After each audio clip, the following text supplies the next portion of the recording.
This is an interview with Leonard Porter, New York State Military Museum, Saratoga Springs, New York, the 11th of March, 2003, approximately 9:15 a.m.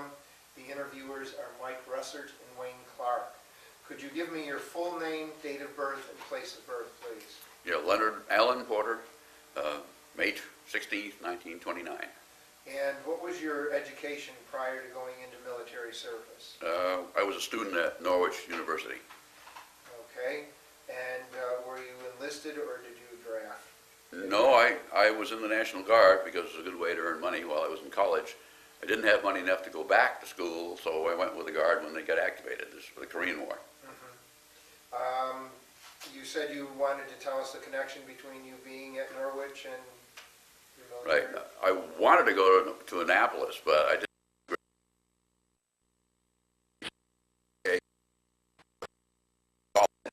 Okay, go to Norwich, military school, West Point, backwards. You first get a major in a so you can earn a living, and then you get a minor in the military, because Alden Partridge, who established the school, thought it was always going to be necessary to make a living, but not always going to be a war. So he went there to establish a school that's backwards from West Point. Mm-hmm. Okay. When did you join the National Guard? When I first went to Norwich, actually I graduated from high school in 1947, went to Norwich in 1948, was there 3 years, and then got activated when the Korean War was getting worse. Where did you go for your basic training, and why don't you tell us your military experiences from that time? I went to Camp Pickett, Virginia. Now, it had been closed right after World War II. They hadn't even shoveled the ashes out of the stove. The barracks were in very bad shape. Vines growing through the windows, no screens, no heat. But it was August, so no heat was not important. My first job in the Army was to clean chimneys. Then we went into real basic training. Did you receive that at Camp Pickett? Right. We basically were already to take recruits. We were a training division, the 43rd Infantry Division, and so I was in the 172nd Infantry, and we got a whole bunch of draftees from the South, which was real interesting. 45 Vermonters and about 120 people right out of the deep South. We had trouble even talking with each other because they couldn't get used to our way of talking, and they couldn't understand us, and vice versa. We couldn't understand them, but they were a great bunch of guys. Mm-hmm. What kind of, well, were you an officer at that time? No, I went rapidly up through, and I started as a buck sergeant and came out as a master sergeant, field first sergeant, and our basic job was to take draftees and train them. Mm-hmm. So we put 4 groups through basic training, and then my unit was shipped to Germany, and they suddenly realized I didn't have much time left. My recruitment, my time was up, so they made me NCO to take care of all the shipping, and I went to the 101st Airborne when my division went to Europe. Mm-hmm. And so I went to the 101st and went right through basic training again, except now it was airborne training instead of infantry training. Mm-hmm. How was that training different than the infantry training? It was easier. So it was easier. Again, they were starting with raw recruits, so most of their training was the same as ours had been, except that you got the flight, the jumping training, which I thought was a lot of fun. I never did jump from a plane, which was kind of interesting, but I jumped out of those tires. When you slide down a big cable, it was like going to a carnival. I mean, it was fun. I thought it was a lot more fun than the infantry, but easier. Mm-hmm. Now, where did you do that training? This is Camp Breckenridge, Kentucky, right on the border, right on the river near St. Louis. Mm-hmm. And again, when I walked in the outfit, I was platoon sergeant, basically. And I had 2 corporals. They were both black and some of the finest soldiers I ever served with. They were really sharp. And I told them, hey, you're doing such a great job. No, I'm not going to interfere with what you're doing just because I'm a master sergeant. They had it so well organized and under control that I said, I'll just stay out of your way. I'm here to help, but I'm not going to take over and run the outfit because they were doing such a good job. Mm-hmm. What were relations like with the blacks in the Army? This was the first integration. They were very suspicious of me because I'd never had any experience with dealing with blacks except down in Virginia. We actually had to hire some of the wives to come work in the local stores because we couldn't understand the local people either. I can remember going to a grocery store and the gal at the counter said, "You want a satchel?" She wanted to know if I wanted a bag to put my groceries in, but "You want a satchel?" And I couldn't figure out what she was talking about. So they hired some of the wives of some of the Vermonters to deal with the customers that were coming from Fort Pickett. Can't pick it. Okay, let's see. What was the food like? It wasn't bad. when you were there? I frankly thought it was pretty good. I mean, we had our own cooks, and our cooks were good. So, and one of my best buddies was a cook, so I maybe got special treatment. But I can remember coming back from a 3-day leave, and I think both of us had a little too much to drink, and we knew there were some peaches. So and I used to work in a bakery, so we made about 60 peach pies. Well, the chief cook was really upset with us because we used up his peaches, but then he found out he could trade these pies for almost anything, and we got in his good graces again. What persons do you remember best from your service? Yeah, Sergeant Yeomans, who had been in 4 branches of service, and the toughest cookie I've ever served under. A little short, squatty guy, but I can remember him getting up in the morning and he's standing there in his bare feet in the frost and drinking a beer. Why do you think he impressed you so much? I think just because of his knowledge in so many different areas. I say he'd been in the Coast Guard, he'd been in the Navy, he'd been in, of course, the Army. I was just impressed with what the man knew, even though he was one tough cookie. Also, our captain, Captain Hatch, was captured at Kasserine Pass in Africa, and he was also one tough cookie, but he understood that if we didn't get trained properly, we'd be captured too, and so he made sure our training was adequate, and he was good. I learned more tactics from him than I did any other instructor.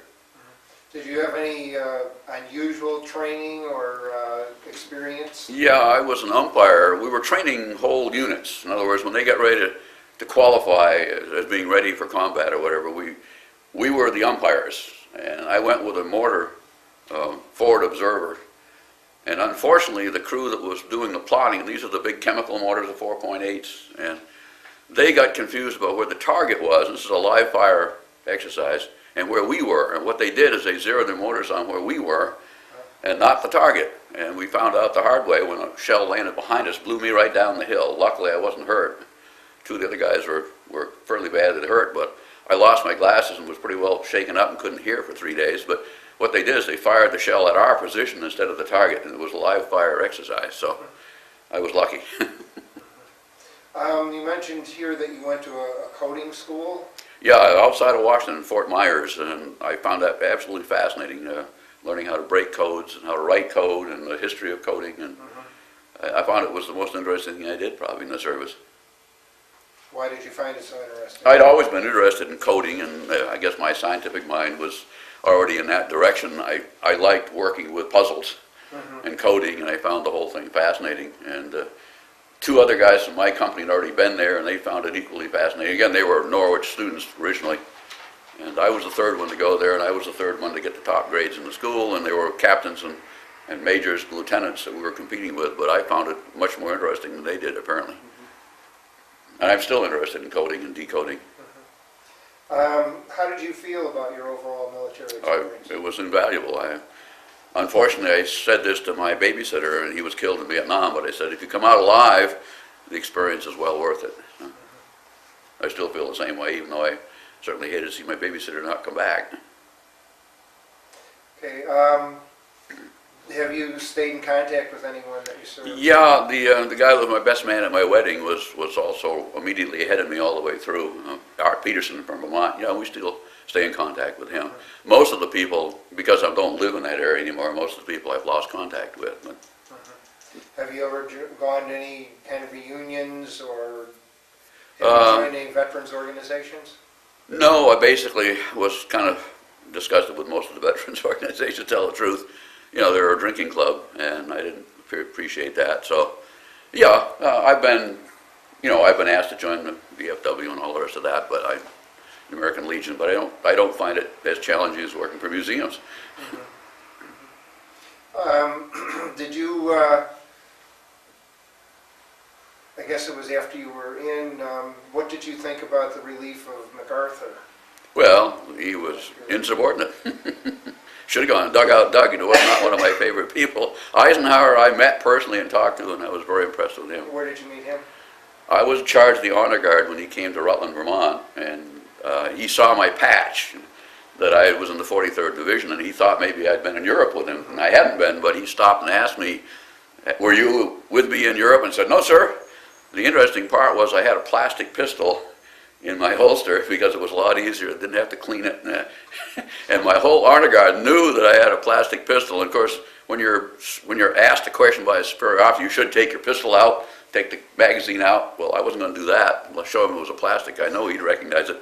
So I just said, no, sir, I went to 101st Airborne. And then he went down the line. Well, right after that little brief comment, all the reporters came charging up to me and said, do you know him? And how do you know? And so forth. And he was disappointed.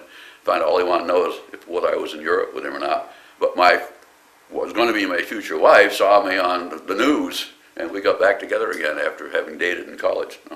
So really, Eisenhower was responsible for me marrying my wife. So you supported his election? Very definitely, very definitely. He was a great guy. He was a soldier's general. I don't know of anybody that served him who didn't admire him and respect him. We're the exact opposite with Dugout Doug. Were you ever able to use the GI Bill after you? Yeah, I was able to use it when I went back. General Harmon, who was now president of Norwich, got me out of the service early so I could go back to school. I had the time coming to me, and so I wrote him a letter saying I'd like to come back to school and be able to graduate. And he wrote a letter, and I hand-carried it from regiment to division, and I was on the way home in 2 days. So I appreciate General Harmon. Harmon was Patton's right-hand man. Again, one tough cookie. When you went for your airborne training, the 101st Airborne, you said you jumped from the towers? Yeah, we trained on the towers. I mean, it's part of our basic training. Did you qualify for jump wings? Or? Well, I didn't get that far because I was on the way home before I finished my training. So, I mean, as far as I went, I was qualified. I was looking forward to at least jumping once. Unfortunately, fortunately maybe, I was on the way home before they went to their actual jumping. They were taking the basic training for jumping. But again, it was almost the same as infantry training, except they were taking some of the stuff for learning how to land and how to roll. What I probably should do is to go and do it as a private citizen, go sky jump at least once, but my wife says I'm getting too old. Okay, well, thank you very much for your... You're very welcome.